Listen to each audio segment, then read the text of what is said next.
Lieutenant Colonel Gilberto S. Perez is the Chief Cyber Operations Research Analyst, Weather Assignments, Air Force in the Management Office. He conducts senior leader talent management and coordinates personnel actions for 300 active duty colonels and selects for the Chief of Staff, Secretary of the Air Force, and Deputy Chief of Staff, Manpower and Personnel. As a native of Tampa, Florida, Gilberto entered the Air Force after graduating Leto High School in 2002 and received his commission through the U.S. Air Force Academy in 2007. He has served in operational communication units within the fixed, tactical, and executive environments, along with being deployed in support of Operation Enduring Freedom. Prior to his current assignment, he was a student at U.S. Army Command and General Staff Officer course in Kansas. He is married to former Angeline Tiope, and I'm sorry if I mispronounced her last name, of Tampa, Florida, and has 4 children, Penelope, Layla, Lorenzo, and Alexander. Without further ado, Gilberto Perez. No, thank you so much for the introduction. I truly appreciate it. And you did get it right, Angeline Tiope, and I've been very fortunate. We've been together since the 8th grade and kind of the heart to our family and the reason why I'm able to do everything that I'm able to do in life. So truly feel fortunate. I want to give a big thank you to the Rotary Club of Washington, D.C. for you all for allowing me the opportunity to be here and share my story as a Hispanic serving in the U.S. military. I just want to state that my views are personal to me and don't reflect the views of the Department of the Air Force. Also, my thoughts and prayers go out to Puerto Rico and Cuba and Florida during this difficult time of natural disaster. I know we're following the news as our family's down there, and just hope that everyone is safe as this passes. While we come together to celebrate Hispanic Heritage Month, I understand Hispanics are diverse and we're not homogeneous. The purpose of the presentation, I will use Hispanic to refer to Latino, Chicano, Latinx. There's a lot of variations. And also, please don't hesitate to ask any questions throughout in more of a discussion. If something pops up or you have something you want to say, glad to elaborate more as well. I always kind of have that feeling that everyone is a walking billboard of our background, experiences, education. I look forward to walking you through my story as a Hispanic serving in the U.S. military. So when I talked about this walking billboard, as you probably looked at my uniform, whether it's my rank, whether if you look over here, you have my family name that I proudly wear as I walk around. Different places that I've served, and that's where you see a lot of these ribbons. The badge up top kind of tells you, hey, these are the things I've done within the Air Force. I'm in communications, IT, cyber operations. And so throughout our life, we're accruing these badges. And so it's been neat to kind of be able to share those parts of my story. And it started with my grandparents who lived in Cuba, where they had limited opportunities to provide for their families, to enable the families to reach their full potential. They came to the United States for the American dream, life, liberty, and the pursuit of happiness. I grew up learning about the hardships of living in Cuba and the sacrifices made for our family. This includes my grandparents, who only had a 3rd grade education, and really just because they had to provide the basic needs for our family. Also, my parents, with 6 and 7 brothers and sisters, they came to the United States staggered. So you can imagine how close we were as a family and be years separated apart, while only some of them were able to come to the United States. So this idea of this American dream and what the United States stands for in all of its colors means a lot to my family. And after my parents came to the United States, my mom became a nurse and my father a carpenter. They were a blue collar family who worked hard to provide better opportunities for our family. They usually worked long hours, they worked weekends, and but we always knew it was the top priority was their family. So this idea of Hispanics and La Familia really resonates, and really kind of why I stayed. I joined the military, why I'm still in the military, because it was hard that most of my family all live in the same area, and really trying to, and knowing the military lifestyle, being able to move, this core concept is really resonates with a lot of families.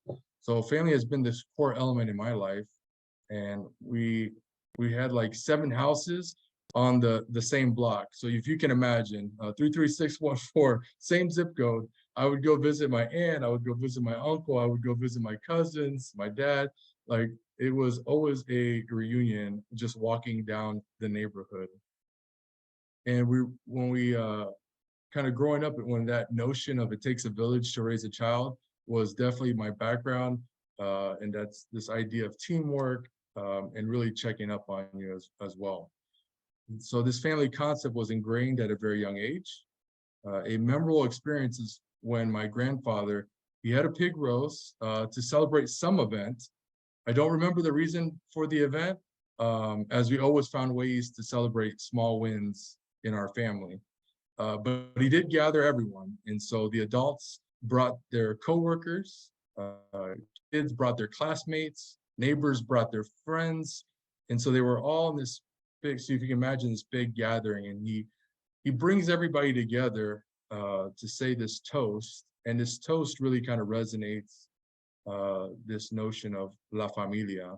And he says, we came here for various reasons, but today and forever, you are part of La Familia. And that was kind of the notion that I've always kind of taken with me, is that no matter where we're at in our life or how we met through this presentation, we met through some club, we met through the just being neighbors, that we are, because there's a different notion when you consider someone family. There are things you're willing to do to go above and beyond for those you care about and those that you love. So this start of my military career, I didn't grow up from a military family. I didn't know much about the military, what opportunities it would present. But I think my family really ingrained in me that, hey, you are going to go to college. They were like, that was kind of like their big push. So during my senior year of high school, I didn't know much, again, about the military. However, Coach Fisher DeBerry, which was the football coach there at the Air Force Academy, came to the house. And I used to get letters from him from all the various service cadets, and I used to rip them up. I used to be like, I'm not joining the military because I'm going to college. And I think because I was young, and that was like what my parents wanted for us. They wanted us to have the opportunities that my grandparents weren't able to have as a 3rd grade education. As they finished high school, this was the next level to better the next generation. And so it was kind of ingrained in me early on. And you don't know what you don't know. And he came to the house. He talked to the matriarch of our family, which is my grandmother and my mother, where the real decisions happened in our family. And we had this discussion about the academy. Took the visit, and it was right during the height of, so when September 11th was my senior year, and I just knew that I had a calling to serve and join the Air Force. There was no doubt in my mind that all the stories you heard about before and the hardships and what America stands for, and I felt like it was at jeopardy. And I had to do my part for our family. And so while we didn't come from a military family, this was the path that I chose. And so what was neat about the Air Force Academy is it really was a leadership laboratory to develop officers of character. Needless to say, the military family grew since I entered basic training, and continued to grow after 15 years of military service. And I'll never forget. So when we talk about diversity and we talk about, so I grew up from a predominantly Hispanic neighborhood. when I say like my high school was about 80% Hispanic, and the diversity was that they were Puerto Rican, Cuban, Honduran, Guatemalan, you name, across Latin America. So that was my diversity within my school. And so going to Colorado Springs, Colorado, it was neat because I was exposed to things that and people that I have never really met in my life. And likewise, I was able to share the experience as well. Prior to the kind of starting this discussion, people saw on the bottom and said coach, and yes, I did play football at the academy, and I did stay back and I coached football there. And as we were building our team, I had someone that, and of course I was a lot bigger at the time, and just for being able to play the sport, and someone looked at me and he's like, man, you're a big Mexican. And I was in like, I couldn't fathom, because I came from Tampa, Florida. My parents were born in Cuba, but he was in a rural place of America that had not been exposed to. He's like, I had never met a Cuban before. And so we started conversating, going back, we were trading stories, and I was telling him, have you ever tried a Cuban sandwich? And I'm talking about, the music, I'm talking about all the things, the beauty of our culture, and this idea of family. And we were going back and forth, and we had a lot of similarities, a lot more common ground. But this discussion started with, this idea of we didn't know what we didn't know. We grew up in totally different paths, but we came together for a common cause. We came to serve. We came to serve something that's higher than ourselves. And so I say that in notions just because we are, no matter how far along we've come in society, there are people and organizations and people that just haven't been exposed. And we just have to be more open-minded and have the ability to kind of drop our guards and share our story. And so that's why I really cherish, talking at these events and being, again, this walking billboard of not only the things that you see on the outside, but also what you see on the inside as we start to discuss. And part of that discussion was, as we were talking about the Hispanic community, I was very, open. I said, hey, within my own family, I have folks that have blonde hair, blue eyes, and I also have in every shade in between. And so I think this was the part where when I showed them like different family pictures and grow up. So this idea is you can't necessarily know what background folks are just by virtue of looking at them from the external looking out. I did enjoy how kind of the preemptive part of just the introductions, because when I was again doing the research, and the Air Force's core value is service before self. And when I saw that the Rotary Club was service above self, that really resonated with me. And it's this notion of everything that you do in life, every action that you take, it's important to put others first. It's one of those things that we try to teach our kids, and it's one of those things that we pass along. In the military profession, whether it's serving the American people or our hometown, where my brother and I have started the Perez Brothers Scholarship. So the military as a whole, I just wanted to, why is Hispanics and their contributions to the military is not only that I grew up in this Hispanic neighborhood, but as we look at what the Air Force and what the military does, is our success depends on getting the most from every person on the team. Everybody from all walks of life. So that diversity and inclusion of the human weapon system are what makes the military so great. Leaders must kind of continue to cultivate this interpersonal trust between teammates in order to ensure we succeed in future highly competitive environments, warfighting environments. To make our warfighting force most competitive, it's and as effective as possible. Leaders must identify and remove these barriers facing their teams to win in this competitive environment. And so that's why the military exists. The military exists to defend the Constitution against all enemies, foreign and domestic. And so those are kind of some of those key aspects that why the military is so important. And working at the White House and kind of showing some like those differences, I'll never forget, because I got to work with both the Obama administration and the Trump administration. And when we were in Spain, and I'll never forget, it was like, hey, you speak Spanish? I was like, we need to get this thing done because it was a trip that he was going to be on.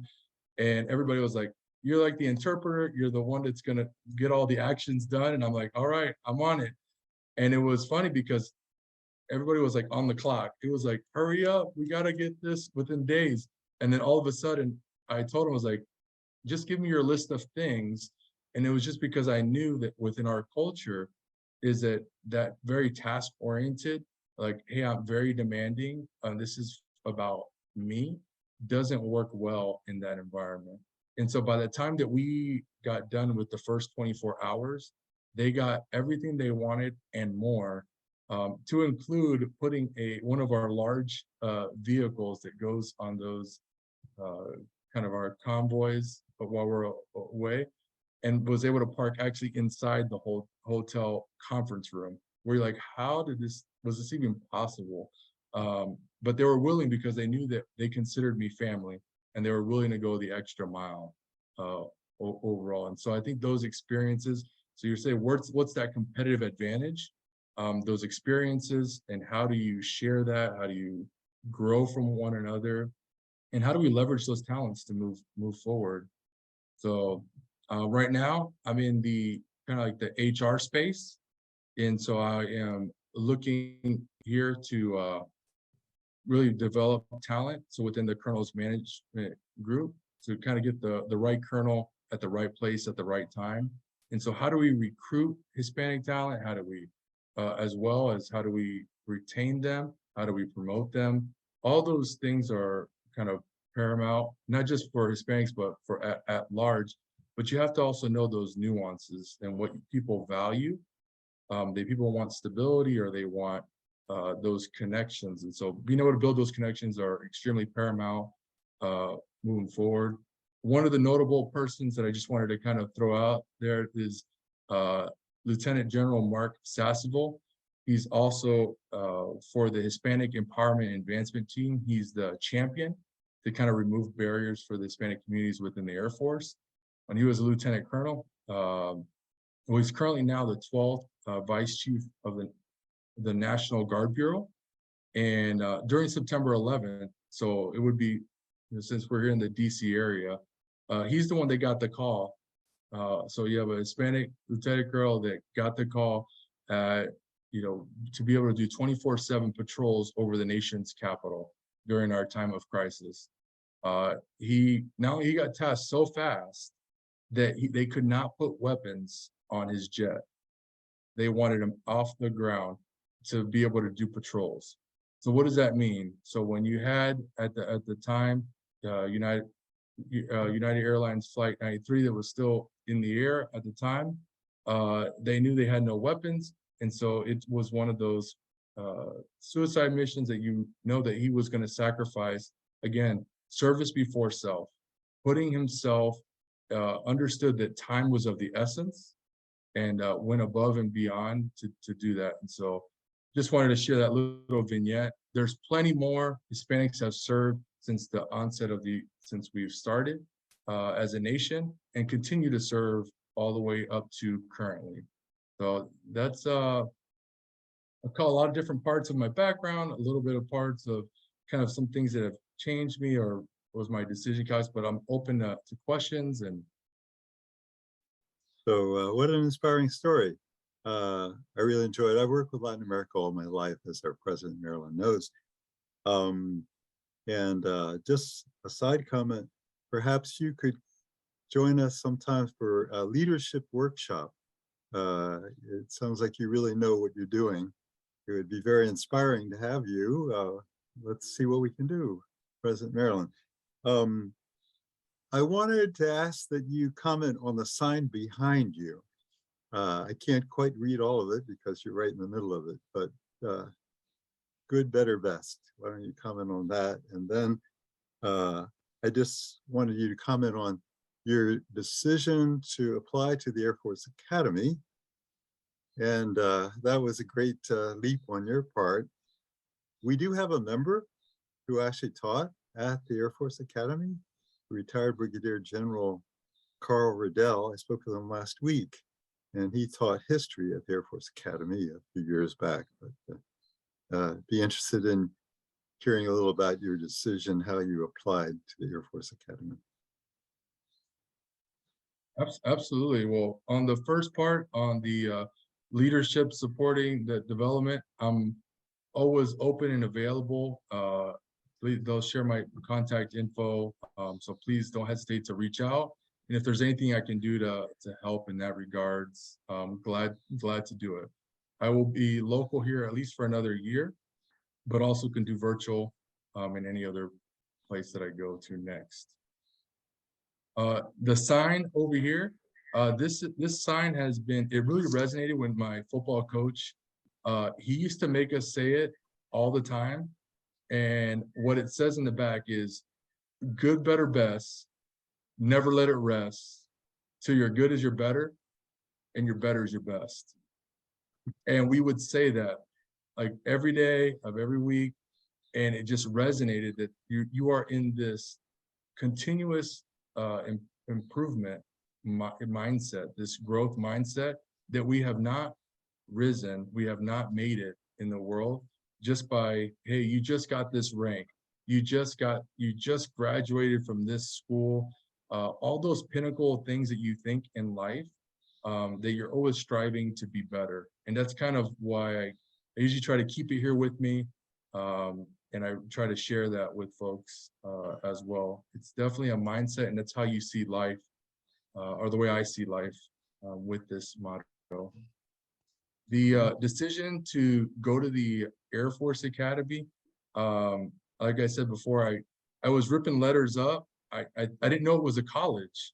So, people tell me now, like, oh man, you graduated the academy. I was like, trust me, I didn't know that it was a top tier like school. I just knew that I wanted to go to college, and that's what my parents had told me. And this kind of goes to the point of like, how do you recruit Hispanic talent if you don't know what you don't know? Is it you had someone, Coach Fisher DeBerry went the extra mile to go into my neighborhood to have dinner with my mom and my grandma, to have this discussion about what this opportunity is. And so in the same vein of this service before self, I'm also an Air Force Academy admissions liaison officer. And I've been doing it since I graduated the academy. And it was my way of like being able to help provide support to the academy, and also just to reach those communities that maybe not know of the opportunity. And I'm again, the same mindset of being able to give back. It was one of those things that I was like, I never thought that the military would allow me the opportunity to work in a cyber schoolhouse, to work at the White House, to get 3 different masters that they paid for. All like just the growth and these opportunities, all because somebody made the extra effort to come to our neighborhood.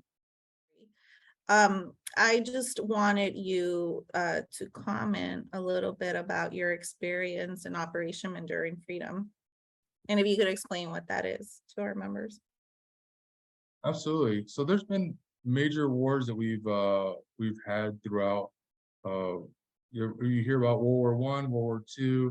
You also think about Korea. You think Vietnam, and also Operation Enduring Freedom was our time in our military service when we were in Afghanistan.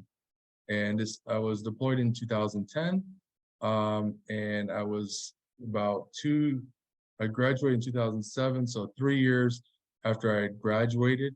And this is when it became real for me, where I was like, you said you signed up to serve. Like what you're saying is I'm willing to give my life for the betterment of this country and what we stand for. And a little back history as well as my brother, to know our family is to know in our servitude. My brother and I were only 10 months apart. And I was born in January and he was born in December of the same year.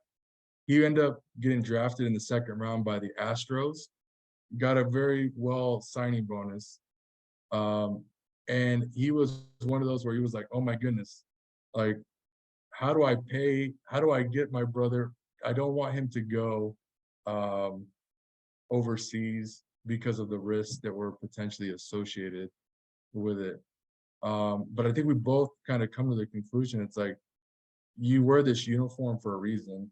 Like we grew up hearing stories of the hardships, the political instabilities that are in Cuba, the ability not to provide for your family. And to know that this was an away game and not a home game, really, and I knew that my number was called. And so that was one of those where when I was there, it was where you really learned a lot about yourself and what you meant when you said service before self, is that you are there for your team that you came there with, and also know that you're serving a higher cause. Yes, thank you for being here. It's very exciting to hear your story, your narrative about your family. And even though I come from a more Anglo-French family, we had the same kind of dynamic.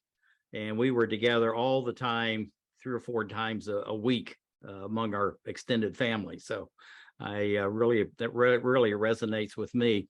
But going to your current service with the Air Force, we have the Cyber Bytes Academy, Cyber Bytes Foundation, which is right down almost on the campus of Quantico. It was started, to reach out to the Marines, but we want to expand that. And I say we're helping them. We're a 501c3 Emerald Planet International Foundation. That's a foundation. But there's 90,000 open positions for cybersecurity. And the Hispanic community and most of, the other people that make up the population are really well underrepresented in cybersecurity itself. And there's a tremendous need, great employment opportunities, but this is available for in-service military as well as those returning or retiring service members. So I'm just wondering what would be a good way to have the foundation, the Cyber Bytes Foundation, because their classes are free. They help subsidize the certifications. And if you pass it's not just passing the courses, but if you pass the certifications, actually jobs are, waiting by the dozens for each person that can graduate. And starting pay is in, 45 to 60,000, just to get started. And these can be non-technical or technical. So I just wanted to raise that and just see through your office or another office that we may be able to present this nonprofit, but to recruit more people out of the Hispanic community to come in and be a part of the cybersecurity, because with all the turmoil in the world, cybersecurity is now becoming the #1 game and the #1 need. So I just want to thank you for being here, but I thought your background, it may be an opportunity to see if we could recruit more people. And I keep saying we as a nonprofit to help another nonprofit to reach out and do good things. No, thank you so much. I look forward to partnering with you. I couldn't agree more. I think for cyber, even for my own story, I didn't know much about it. At first I started as a management major at the academy, and the military had given me the training, the skills to kind of grow. And being at the cyber schoolhouse, I really got to see how folks it's a definitely a need. And whether folks serve for 4 years or 30 years, we know that they're going to go back into society and they're going to be good citizens and they're going to be able to help again with that gap that you're talking about with the skill set and with technology being connected to almost everything that we have nowadays. It's paramount that we give people the skills. So glad to help make some of those connections so that we can kind of reach out to more people, whether it's the Hispanic community or it's the cyber community within the Air Force. I just wanted to thank Coach for sharing with us today. Loved hearing about his story, loved hearing about his service to our country. Thank you for your service. And I love hearing the tie between service before self and service. Now I forgot ourselves. But just wanted to know, like, what do you think are some things Rotary can do to help diversify our membership? Because I know you're working on that for the military, but it's also something we're working on in Rotary. I don't know if Marilyn shared, like, she's the first Hispanic president for this club, and this is our oldest club in the district, and they're like 100 and something years old. So any DEI tips you have that you can share with our club? I mean, oh, Marilyn trying to get me. She planned with this club. No, absolutely. Well, thank you so much for bringing that up, and I appreciate for extending the invite to be here as well. I think it starts with as far left as you can go, and this goes into the recruiting and exposure. Kind of what I talked about before, where I didn't know much about the Air Force Academy until somebody came and talked. And so I think the ability to go out to where the good thing is the Hispanic community, they're in a lot of clusters. We're close to our families. And so it's not only can you reach by having that exposure, but you can also knowing that who are those kind of key leaders within the communities, because when we say it takes a village to raise a family, it's not just somebody within the club that says, hey, this is a great opportunity.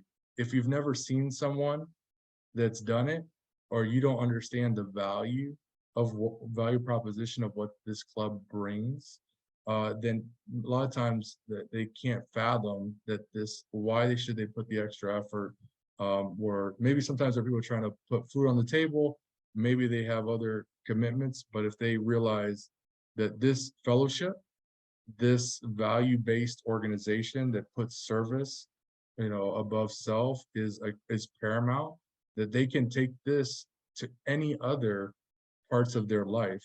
That somebody once told me, your network is your net worth.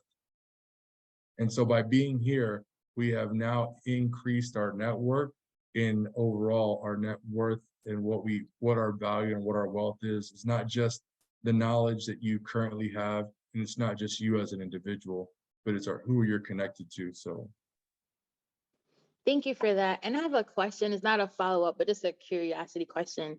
If you could have done one thing differently in your journey, what would it be? the one thing different in my journey, I think, every part of my life has given me a different path. Like that if I would do something different, because when I thought one door closed, another one opened. And so I think it's now the ability to be able to share, because I didn't realize the impact of kind of being in these forums, and not only, but being present and how important that was. So sometimes we don't make the extra effort. So I found myself staying in these communities that I felt comfortable with. I felt like I belonged to.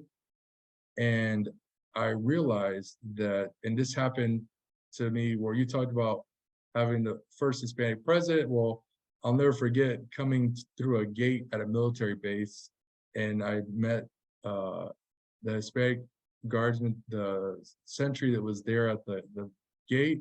He gave me a salute, had a big smile. And I'm like, well, so hey, share the news. Tell me what's happening. What's this big smile? And he goes, you're the first Hispanic officer I've seen all day, and I've been working through this gate.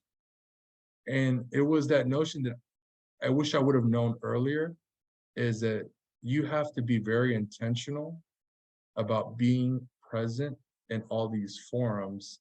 And so people can see you when it's easy to say, hey, I got my family events, but being able to say, hey, I really need to, even going to the store, going to these events, it's all collectively, you're doing good by just being there. Lieutenant Colonel Perez, on behalf of the Rotary Club of Washington, D.C., I am pleased and proud to present you with, in recognition of your appearance before us today, it's Trees for the Capital certificate, signifying our commitment to plant a tree in your honor to improve and beautify the environment. And this is true, you will get your own tree in the nation's capital. And we are so teched up, thanks to Bill and Brian. We'll send you the GPS coordinates once your tree has been planted, and we have a ceremony twice a year where we'll invite you as well to join. And thank you so much for being here, sharing our story. It sounds like you are a Rotarian at heart, so you'll see a membership recruitment email from me hopefully soon. And thank you. Thank you so much. Truly appreciate it.